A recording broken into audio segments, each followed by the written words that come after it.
Hey everyone! So we are doing a live stream where we're learning XState with Jake, and we are just this is sort of an impromptu live stream. We're just going to be creating a slider application sort of thing or component. I guess Jake could describe exactly what it is, and we're going to be using XState in Vue. Now, Jake, I believe you're newish to XState, and I'm Yep. also newish to Vue. So this is going to be an interesting experiment. But first of all, Jake, do you want to just, I guess, introduce yourself? Talk a little bit about yourself. Yeah, I'd love to. Hey, I'm Jake Dohm at Jake Dohm on Twitter, and I'm a developer, freelance right now, doing a lot of Vue stuff, and definitely plugged into that Vue world the most, and super excited about that. And I've got a lot of love for XState, but I haven't really jumped into it. I've seen a lot of cool stuff with it, and I definitely realized the benefit of state machines, and but I haven't really got it for myself yet, so I'm really excited to kind of jump in and take a crack at learning it and getting it in practice. Right. And we've heard that from a lot of people too, where state machines, the concepts make sense, but actually diving in, it's very Yeah, much it's an investment, right? It's a yeah, learning curve, buy-in from your team. That's like the second biggest hurdle too. Like the first biggest hurdle is you understanding it yourself, hmm and then having your entire team understand it. But hopefully in this live stream, we could show you how it's really not that hard to get started with Exit, or at least hopefully. We'll see. awesome. So what I'm going to do is I'm going to add Jake's screen to the stream, and we're going to see what we're working with right now. Sweet. So I can talk super quick about what it is before we hop in and what we've got here. yeah, Once it's up and ready to go. it should be there. Okay, cool. So yeah, this is just a super basic Vue 3 application. Vue 3 is the current version of Vue. A lot of people are still on Vue 2. Vue 3 is now kind of just coming into being stable. So definitely a little bit of a learning curve there as far as just like which one to use. But Vue 3 is really kind of the way forward from now on. And so this is using Vue 3. It's using the composition API a little bit here. We've just got some stuff on our setup function, which might look a little different than what you're used to, but it's a pretty typical Vue application still. And then I've just got XState imported here. And I've got a little machine, and I think we're going to do some other stuff probably to plug it into Vue a little bit later, but I just pulled this from the docs, David, so that we'd have a little bit to go off of. But I guess what we've got here is just a little slider application. Right now it works a tiny bit. You can like advance to the next slide. I don't have previous slide. I don't have like these buttons disabling like they showed when you hit the last slide or anything like that. So I thought this would kind of be a fun application to give it a little shot at converting from, just some super basic code to XState, which is something that would control that state a little bit better and would give me some really nice ways to map out and then visualize that state. So yeah, I think that's what I wanted to jump into, is just how to actually make that happen. Awesome. So with using Vue, and I primarily use React, but with Vue, there is the use machine hook as part of the XState/Vue package. Cool. And so I actually have a template. I'm going to post it in the private chat right over here. Cool. And so this is our Vue, and it's actually a Vue Viz template. So it's going to open the inspector as well, which is pretty interesting. But Okay. yeah, so there's a little bit of setup, and I do mean a little bit that we have to do in here. And I don't know if you've actually tried to put XState in Vue, but It's been yeah, a while. okay. All right. Yeah. So So do you want me to click over and open that up? sure thing. Yeah, Okay. just so that we could see Yep. what we're working with. Nice. Got a little state chart in here. Yeah. So in here we have to import this XState Vue and use the use machine hook. So Vue 3 has hooks, sort of just like React. They're not exactly the same, but conceptually they're the same. They're little bits of functionality that you could sprinkle in throughout your app. And Yep. just like use reducer in React, or maybe Vue has this as well, use machine would function in pretty much the same way. So I'm going to go ahead and add XState Vue to our dependencies, and hopefully this will Cool. work. While you're doing that, I'm just going to look at the state chart real quick, take a quick peek at it. Nice little visualization here of what we can do. We can go from an inactive state and toggle it to an active state. And then if you toggle again, you're back in your inactive state. So it's a nice little chart to show you all the possible states here. This one's pretty simple, probably compared to something that you'd write a lot, but love it. Looks great. Yeah, so over here, I am adding this toggle machine. And so this state is something that we could basically send to Vue and do whatever we want with it. Oh, slider machine. There we go. Swapping that out. Yep. Yeah, thanks for that. And so let's see. I'm just going to. Is this Tailwind or? It looks like Tailwind. It is. Yep. Cool. I haven't really worked with Tailwind that much. We use Chakra UI. I don't know if they have a Vue part, but I believe they do, actually. Yep.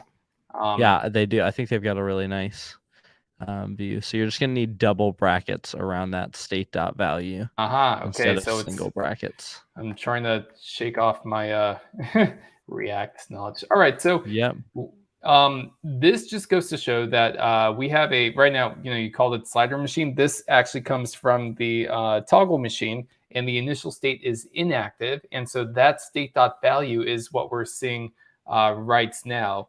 Now, just before we get into any events or anything like that, we could say after 1000, and this is called a delayed transition.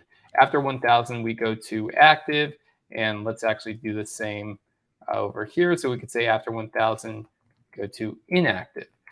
So when we save that, we should be able to see them toggling back and forth between each other. And that's sort of just like a quick way to see that your state machine is working.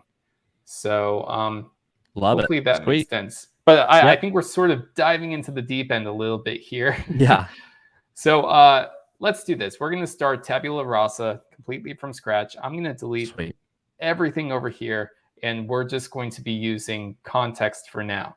And I'm going to let you take the wheel. I'm going to try to be a little bit hands-off, especially because I'm not too comfortable with Vue. As much as I like it, it's something that I do have to practice a little bit more. So our context is where we put just I call it infinite data, because with state machines, there's finite states, and you should really think about finite states as behaviors. So the example I'd like to give a lot is, as a human, we're either sleeping or we're awake. Those determine behaviors. Now, there's also things like height and age and stuff like that. And that really, I mean, it shouldn't determine your behavior. I mean, I guess age could, but those are just attributes about you, and those could change. But the behavior is how you're going to react to events. So obviously you're going to react differently when you're asleep rather than when you're awake. So I see that we have these slides over here, and we also have active slide. These are two good variables that would go inside of context. So we're not dealing with finite states just yet. So you could go ahead and throw them in there. Okay, so this is just, variable data. What'd you call it? Infinite data? Technically it's called extended data if you go into the Wikipedia page, which not too many people like to venture into, but that's okay. So if I get rid of these for now, and then I'll call our state is coming from this. So should I be able to call state.slides or state.context.slides? It's state.context.slides. Okay. Yeah. So I'll come in here and replace our active with state.context.slides. I'll do a little bit of cleanup over here too. Okay. Sounds good. And then we'll actually, instead of looping over slides, we'll loop over state.context.slides here. And this is actually going to be active. Okay. So it looks like we're back to working. We don't have our event for this because we don't have a reactive state for that right now, but I think we're going to end up taking care of that with XState anyway. So I'm just going to get rid of this Yeah. ref because we don't need that right now. Hmm. And so, but we've got our data into XState. So that's good. That's definitely something that I haven't played with before, is just how to get, kind of the normal things that you would put into reactive state in Vue into XState. So that's a good first step. Yeah. So now you have this next function, and so Mm-hmm. with XState, everything works via events. I don't know if you've probably played around with Vuex before, right? Yep. So Yep. Vuex takes the same approach. Everything is an event, and this is actually a really good way to incrementally use XState, where first Okay. you model it as if you would model anything in Vuex, right? You have Okay. your quote unquote state, or this is your extended state, and then Mm-hmm. you have your events, which are on the on property, Okay. which sort of makes sense. It reads like English, like on this event do this, on this Right. event do that. So I'm just going to add one here, and you could add another, but I'm going to add the next event. And so on the next event, this isn't going to be a function because a function Mm-hmm. implies like we're just doing side effects every time an event happens. With state Right. machines, that's not the case. Mm-hmm. State machines can have state transitions, and it could also have actions. And so those actions are the side effects, the things that actually affect the state. So Okay. I could say over here on next, actions, and this could be a single action or an array of actions. And I'm going to pull assign from XState. So we're going to assign active to, I like abbreviating context as CTX. Okay. Um, so what did you have? Context.active +1. Mm-hmm. Right? So we're not doing the plus plus thing. Yep. Eventually, maybe I could like have a way for you to specify a magical context where you could edit as a proxy and Mm-hmm. do that. But for now, this is pretty simple. Mm-hmm. And so, yeah, So you're specifying this action here. So when this next event is somehow kicked off, which I'm sure we'll look at, then we're saying we're going to run an action, and then we're calling this assign. So talk about a little bit about this, because I don't quite understand that piece. I understand that we're doing an action, and I understand that this is the same as this. So I'm assuming whatever we return from this function becomes the next state of this active. Is that right? correct. So this assign function is going to, and you could console.log this to just to Mm-hmm. double check, but it's going to return something like type xstate.assign, assignments, and it's just going to have all of these assignments in there. In this case, there's Okay. only one assignment, which is to active. And so Mm-hmm. when the machine is determining its next state, it's going to basically collect all of the transitions that are enabled. And Mm-hmm. that might sound a little bit complex, but in this case, only one transition is enabled when you have next, which is this one. And This so it's action. going to say, okay, we're staying in the same state, and you could just think of this as an implicit single state right now.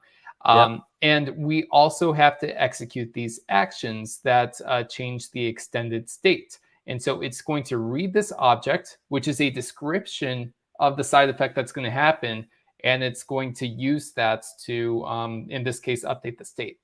Mm-hmm. So you could actually have many, many different types of side effects. Assigning to state is just one of many possible side effects. So Okay. yeah, Cool. and I call it side effects, but the real terminology in state machines is actions, and that Okay. gets a little bit confusing, especially if you're coming from Redux. But Mm-hmm. actions are the side effects. Okay. So actions, and by side effects you mean they change something outside of the state, which is what we're Right. doing here. We're having a side effect, which is updating our active state, or our Hmm. context. Right. And Okay. it's telling us exactly how to update that. But yeah, go ahead. Mm-hmm. Okay. So we've got a event defined, and I'm assuming we're going to use the send function to actually send that event through. Correct. So what would you think? I guess intuitively, like, how would you think that that would work?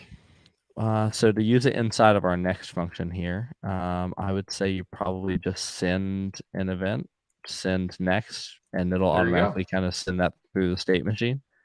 Yeah. So yeah, I guess you could pass next through there. When I Or we was can just playing list around with directly. Vue a while ago, yeah, I basically just did exactly what you did right now, which is send or return send, Mhm. and then use that directly in in my Vue template. Cool. Because Yeah. you're not with those events, are you ever passing data into them or anything like that? Or is it really just sending, because this is a very simple syntax. If you did something where you're doing something crazy and you're passing in like a function to do something, or you're passing in, a variable of, whatever, that could get a little bit more complex. Is that ever happening? Or are you really Oh yeah. only just triggering an event? No, that definitely happens, and that's why over Okay. here, this next is the equivalent of type next, which means Okay. that you could add other stuff over here, Okay. if you Nice. wanted to. But So this is this kind is a of the shorthand. simple form with a complex form being possible. Cool. So let's see if it works. Awesome. Hey, it does work. It just doesn't loop back around. Yeah. Yep. Awesome. And we can go past the end. A couple of things Right. we definitely need to fix. All right. So go ahead and add a previous or prev, however you want to Okay. abbreviate that. Yep. And while I do that, we have a few YouTube comments. XState is rad. Thank you, Daniel. Total game changer. Although trying to onboard devs, as it's sometimes hard. Yeah, that's definitely true. And you know what? This is an important comments. Like uh, trying to onboard devs is sometimes hard as they are still trying to write logic based on data rather than state. And Mm-hmm. uh, yeah, that's probably one of the biggest mind shifts is Mm-hmm. that or paradigm shifts is that you're not thinking just in data, you're thinking in states. And by states, I Right. mean behaviors of your app. In this Mm-hmm. case, it's simple. Like we have previous slide, next slide, but it could get more complex. I'm trying to think about how we could make this more complex where we would actually need, um, states. I would Yeah, say, so I mean, a couple issues that we have right now is that you can go, behind the first slide. So we're on like the 0th or negative first slide here, and we can go past the mhm. last slide. So a way that I would kind of normally track that is to then like create, a computed property maybe that says if we're on the last slide, and then I would disable this button, and if we're on the first side, and I would disable this button. You could also just do that with a piece of data that you check in your action of, like in your next function, not what we're doing here, but in kind of a normal view code and normal code. You could just check when they hit the next button if they're on the last slide, and if so, you could keep them from going forward. And I think that seems like something that state would probably solve to actually put your application, put your our machine here into a state where we wouldn't allow these next and previous. Is that Uh, true? Sort of. So you could either do that, or you could do what's called guarded transitions. Okay, But before we get to that, I actually have a view question for you. How cool. would you add like an event listener for a key press, for instance, in Vue? Yeah. So on like a button or something like that. On the, you know what? Can you do it on the entire body, or is Yeah. that possible?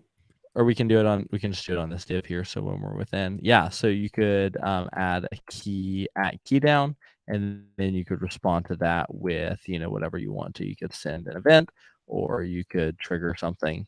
So it's just this at directive. So that's the view equivalent of v on, and then you tell it what you want to. So we're going to listen for this key down. But then the shorthand for v on is v on, right? Yeah, I think so. The shorthand is this at, and we could, handle key down. All right, because I got an idea. What if, I'm just going to try something and I have Yeah, never actually done this before, but instead of this handle key down, I'm going to just give it send. And so or can we do a lambda in here or something like that? yeah. Or you know what, let's do handle key down. So where would you define handle key down? In our, we'll define it. You could either define it in a method, which would be kind of the view two way, or since we're kind of in the setup, we could just define a function here called handle key down, which will automatically receive the event, and then we can return that to our template. All right, so I'm going to do this. Send prev and else if and dot key. I think this is right. Arrow right. We are going to send next, and that way. So what I'm trying to get at here is allowing the keyboard to navigate, our slides as well. And it doesn't seem to be working, and I have a suspicion that that's because we need to attach it to the actual body, and I don't know how to do that globally. Well, I mean, if attaching to the body, you'd probably just want to do it with like a regular event listener. All right, then. In a mounted, yeah, because we want to wait for mounted. So that's going to be like an effect that we're gonna, or a life cycle method. So let me import mounted view, and then is it on mounted now? I think it might be on mounted. On mounted. And then on mounted, we will call a function, which will add an event listener. So we'll just do document, or you can add it straight to the document, right? Add event listener. And I think it's a key. I think it's key down. Key down here. All right. Wow. I'm learning a lot about Vue today, but yeah, let's try that. I'm not sure why we're getting 2 sliders now. Let me refresh the page here. See, yeah, that seems strange. Okay. And hey, yeah, the arrow keys work. Sweet. All right. So there were 2 reasons, or actually 3 reasons why I did that. The first is to sort of highlight how making events agnostic to what's actually happening and removing them from direct implementations on event listeners is really, really handy. So now we're abstracting the previous and next. We don't care where it comes from. The second reason is, just so I learned a little bit more of Vue, which I did.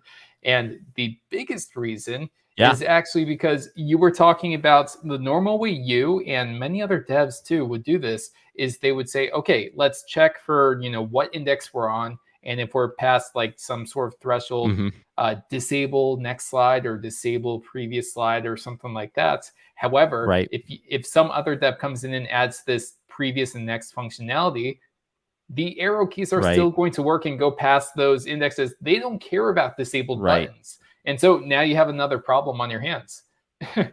So, so because of that, that sounds like a good place to put guarded transitions. So I'll do it for previous, just because I don't feel like doing math right now.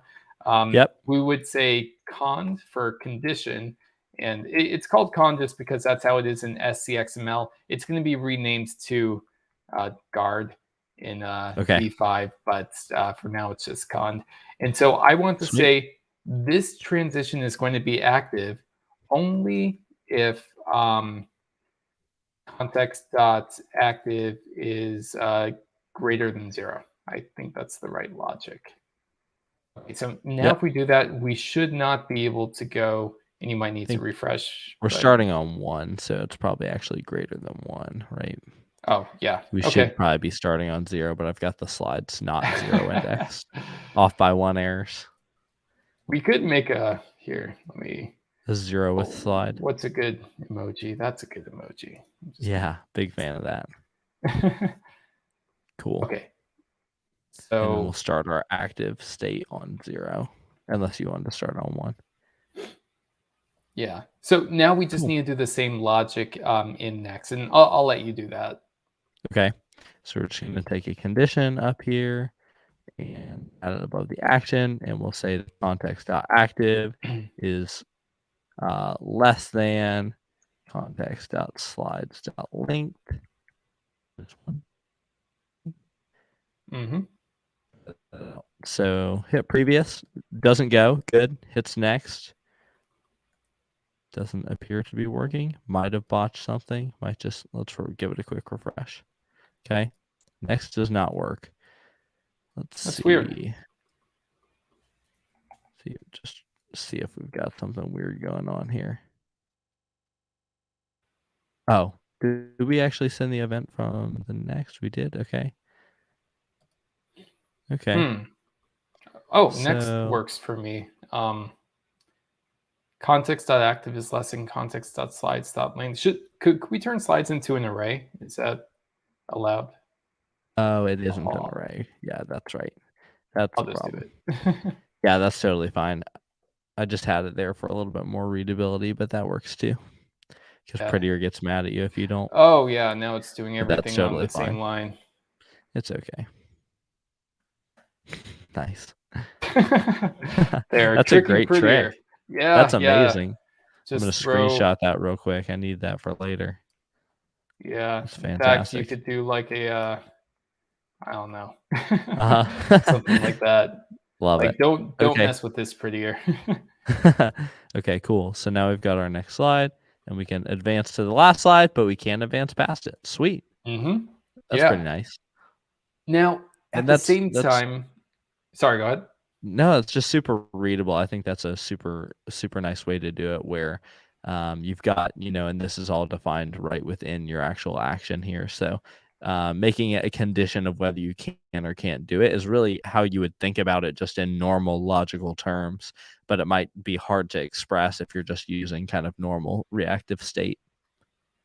So it Right. just kind of Yeah. clicks in with how you would normally think about it. I feel like most of this does is, like, what do I want to do? I want to do something. Okay, that's an event. And then what do I want to do inside of that? I want to, update some context. So it just feels very natural to kind of how I would think, but maybe a little bit unnatural because I've been not thinking in like I've been writing code a different way in the imperative kind of way that isn't kind of as natural to how you think. So you kind of have to rewire your brain back to like its natural state maybe a little bit.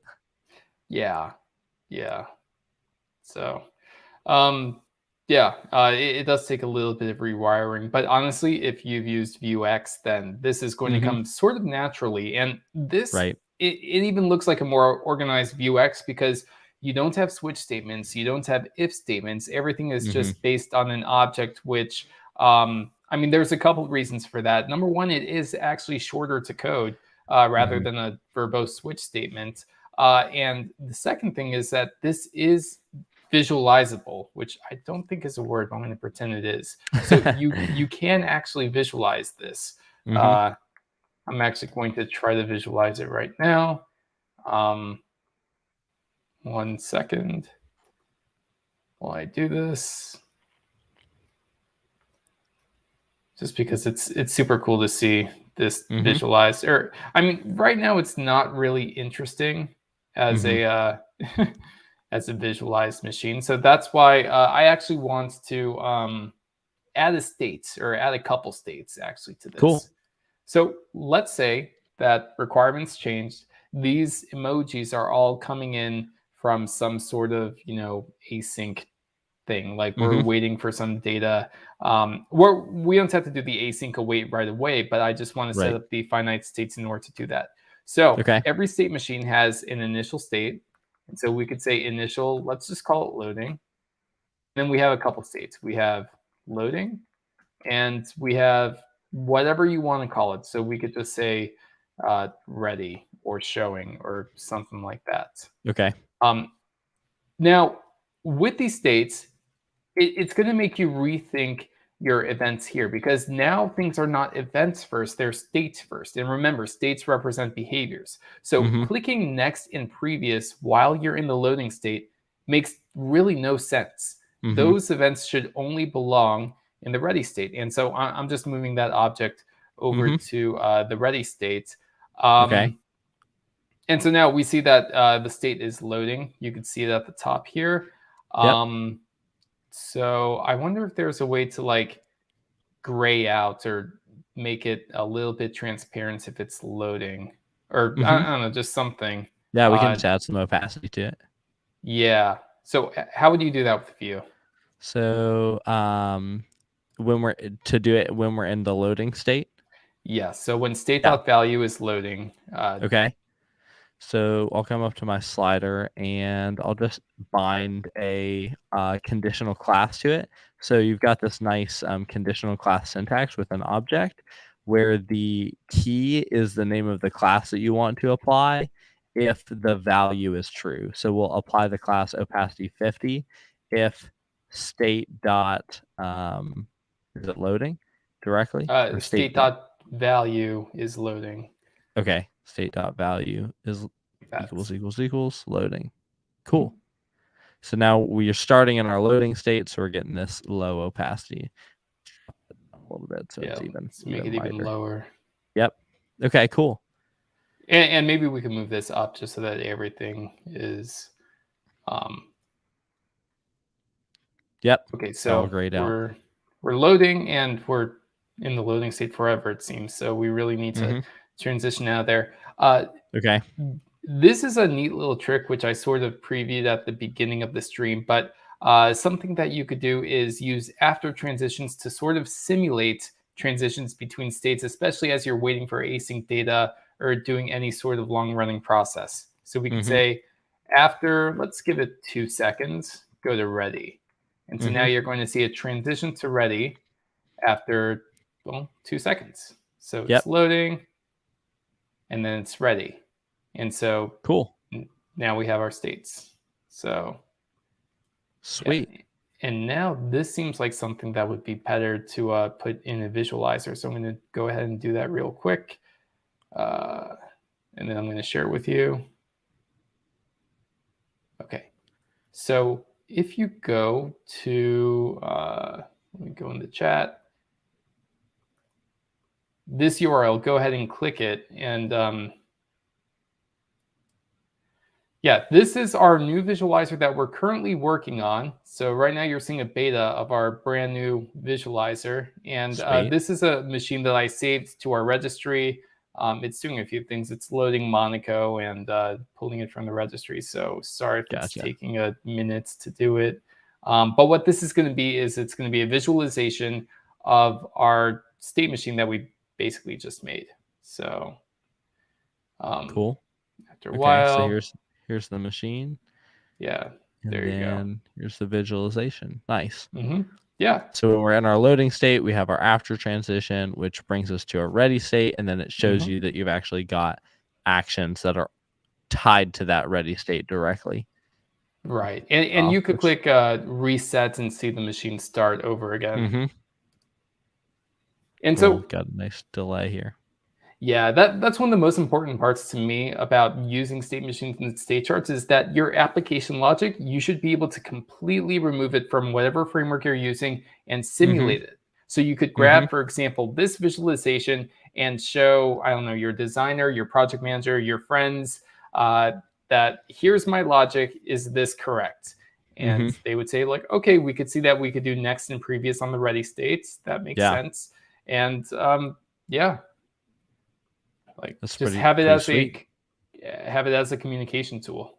Yeah, for sure. And I think that's one of the hard things that even when you're communicating with designers on how they envision something working, or with clients who have, business requirements, or on a product, your internal PMs who have those business requirements, it's hard to describe to them, how things are working, especially more complex things, and even to describe to coworkers or other people like you mentioned. So it's kind of nice to have a way to represent that, so you can say, this is how I built this thing, to be able to do this, when I'm in this state, not do this when I'm in these other states. And then you have something you can talk about without really talking through exactly how that's implemented, because the implementation details of what's happening in each of these states probably doesn't matter to those discussions. Yeah. So I did something in the if you go back to the code sandbox. I got rid of all the slides over here, and that's because I want to show you like a little bit more advanced part of XState. XState really covers a lot more than your typical state management library, because it also deals with how you interact with other entities and how you fetch data and stuff like that. And so one thing we could do in the loading state, this is where we presumably are loading data from, some other source. We have what's called invoke over here. So we're invoking, in this case, we're going to invoke a promise. So this is just going to be a function that returns a promise. And so you could do a fetch here if you want, but since we're simulating this, I'm just going to do new promise resolve. And so set timeouts. We are going to resolve with the copy and pasted emojis that I had over here, and we're going to do that after 2 seconds. Now, so the source is basically saying, all right, I'm going to invoke something. Where am I getting that something from? And in this case, we're saying, oh, you're getting it from a promise. Now, on done, this is a transition just like the others. So it's not going to be a function. It's going to be an object. We are going to go to the ready state over here, but we also need to get that data, which is the slides, over into context.slides. So we say slides, context, event, and we're going to just assign events.data, which is going to be whatever's resolved from the promise. That's going to go into slides. So hopefully this works, and let's see if it works. If I save it and we reload, looks like it works. Yeah. Okay, interesting. So let me ask a couple questions here, because I was thinking through how I would do this, and coming from a non-XState world, I was thinking, that maybe like when the component is mounted, we would send like an action, to this that was called like get data or something, and then that would kind of kick off the data, and then when it came back, I would somehow send a transition from our loading state to our ready state. But it seems like more of that should be contained within the actual state machine. And so it looks like this invoke is just invoked as soon as this state is hit. Is that right? So when this state is active, as soon as it becomes active, whatever's in here gets invoked, and then your source is really what's happening, I guess. And then on done is when this finishes. It's a little bit interesting, just the syntax and stuff. I think I like it, but kind of being used to like a promise dot then, you've kind of got that similar thing going on here where you have a source that runs, and then when it's finished, you're doing something. Yeah, and so you described it pretty well. Yeah, so as you could probably guess, you could invoke many types of sources. So you could invoke a promise, an observable if you played with RxJS or anything like that. You could even invoke another machine. Or if you want to be freeform and you have like some sort of special class instance where you're like, hey, this doesn't fit any of those standard things, it's just really imperative and we need to mess with it somehow, you could invoke a callback in which you could manually send events. But the whole point of invoke is this is a thing, or represents a thing that's going to send events back to the machine. So a promise will only ever send one event back to the machine eventually, and it's this on done event. Observables can send many events back to the machine, and machines can also send events back, and they could also receive events. And so that's a little bit more advanced XState, but this machine can actually send events to whatever is invoked. Obviously, as a promise, it doesn't care about any incoming events. It's like, hey, you gave me one job, I'm going to do it. I'm going to return you data eventually. And so what you said about, you would probably do this when the component mounts and start fetching data. That's not always the primary use case of loading data. So I don't know if you saw over here, I added this load icons. And let me see if I could intuit whatever the tailwind is and add a margin to it. Yes, I got it. Cool. So first try. That's the whole point of tailwind. You should be able to guess. Yeah, just being able to guess that. That's awesome, actually. Anyway, so we have this load icons thing, and let's say that we came, or we have the requirements that we don't really want to start loading immediately. We want the user to press load icons because it might be an expensive operation, and only then should we start loading the icons. So what we could do is to add a state, let's call it idle, and say on loading. And so all we have to do here is, well, I already have it up here. Send load on the button. Yep. Okay. So this, And just super quick, this idle is a state, and then everything in on is an action. And so we're defining a load action. Everything in here is an event. So Event, right? Transition. Yep. So A this event will transition. cause the transition to this state, and in this state, this is when we're going to start loading this data. Okay. So right now it's not working, and I want to see that this is sort of like a pop quiz. Right now, it's, obviously it's still loading data initially. So what do we need to change for it to not load data initially? Our initial state Yep. to idle. Yes. There you go. Awesome. We passed. Woohoo! All right, so now we can see we're in the idle state, and it's not going to start loading until we click load icons. And so when we finally load those icons, now the slider should presumably work. We click that. Okay, so we're loading, and then that resolves, and we've got a slider, and we're still have all of the rest of our actions and stuff. That's awesome. Yeah, and I mean, we could take this example even further, and hopefully you should see how, yes, there is sort of a learning curve to XState, but now, like, the entire point of XState is when you get new feature requirements and new changes, it should be fairly straightforward to actually implement those changes. So, for example, if I told you, like, I wanted a button so that we could refetch data and update it, how would you do that?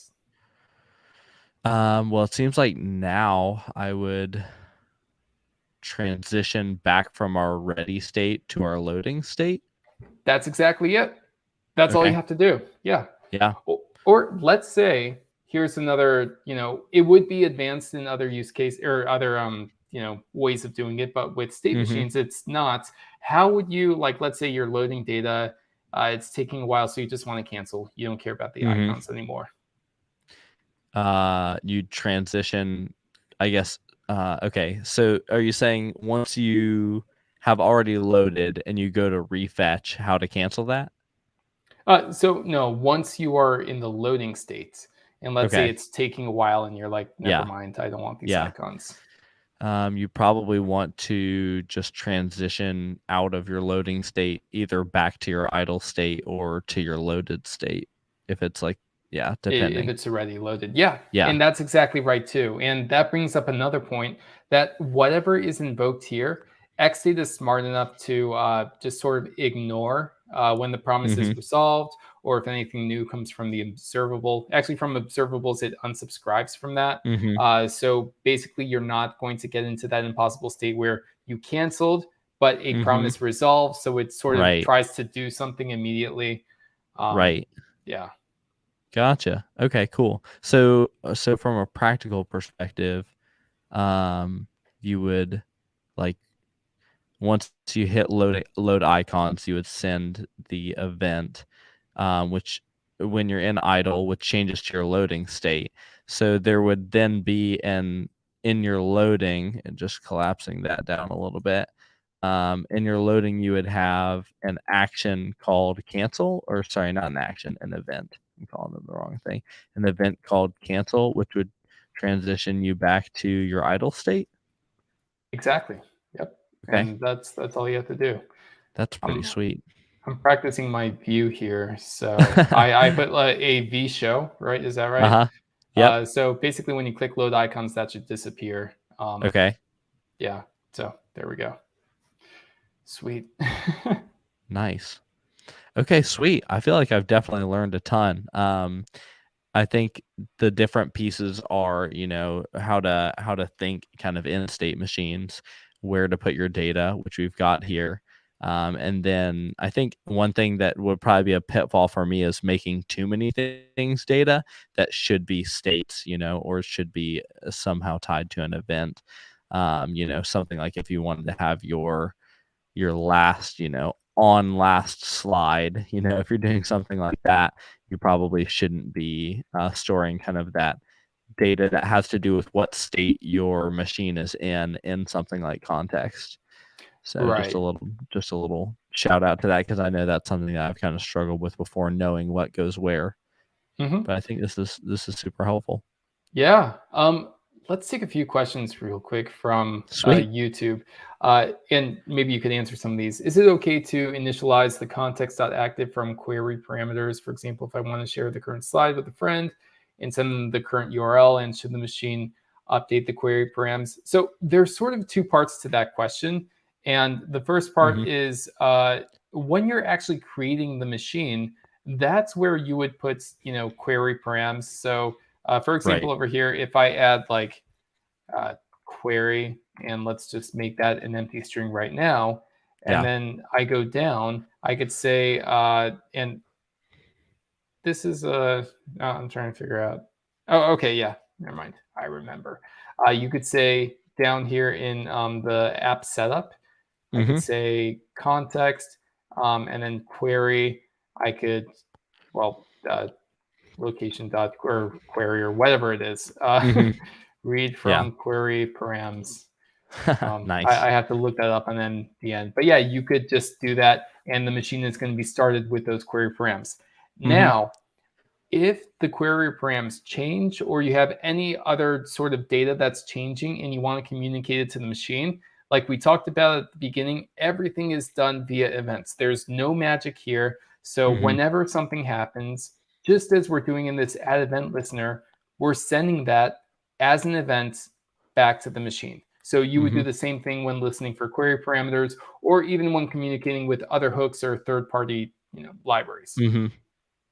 So you'd receive some sort of signal from, it could be an observable, or it could be from, an event on the query params or whatever, and then you would receive that, and then you would invoke just a send of, and you'd send some sort of event into the machine to update your context or to transition you into another state or something like that.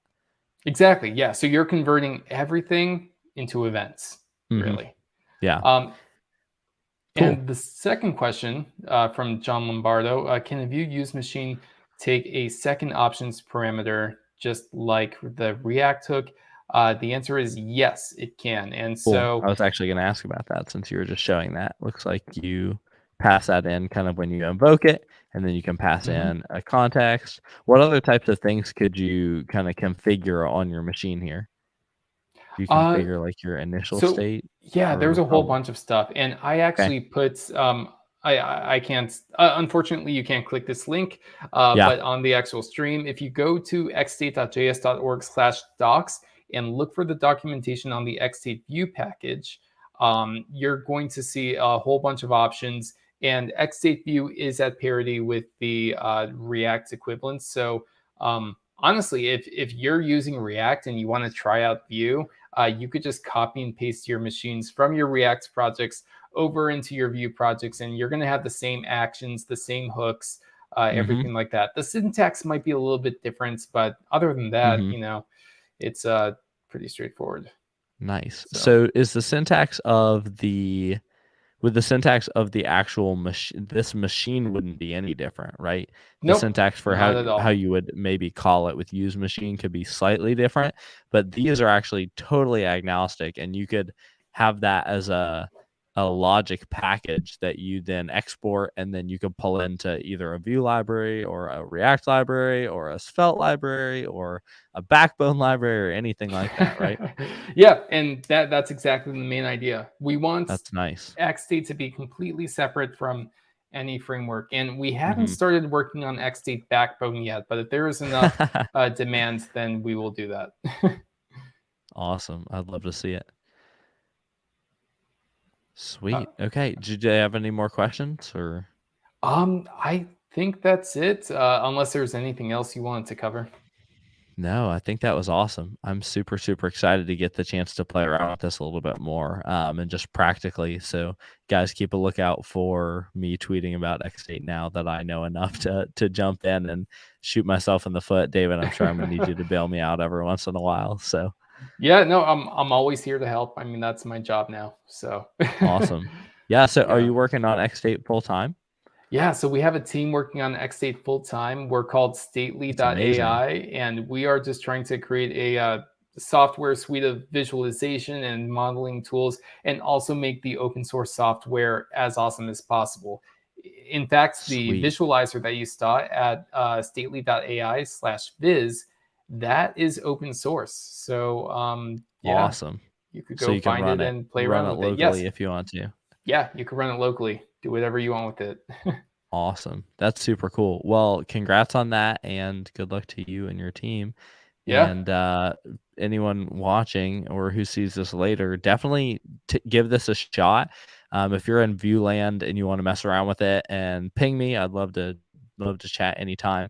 But I'd love to see kind of XState adoption rising in the Vue community, and as we just write better logic overall and cleaner code. So. yeah. And it looks like it's super well supported on Vue 2 and Vue 3. So if you're on Vue 2, don't worry that you can't use machine hook or something like that, even though you can, because you can actually use the setup function with the Vue composition API plugin in Vue 2. So if you kind of want to use it in this up-to-date way, you can totally do that. Or I'm sure there's a way to use it with the options API. So no matter what type Vue application you're writing, XState is available to you. It's absolutely right. Yeah. Well, Awesome. hey, Super thank you excited so about that. much for jumping in on this stream. It's Yeah, thanks impromptu, for but teaching me. yeah, we should definitely have more of these. I think they're really, really useful. So Sounds good. I'll get a couple months down the road and get myself in a couple tight spots, and then maybe you can help me get out of them. yeah, anytime. Awesome. All right. All right. Thanks Well, so much, David. okay. Thank you. See you later.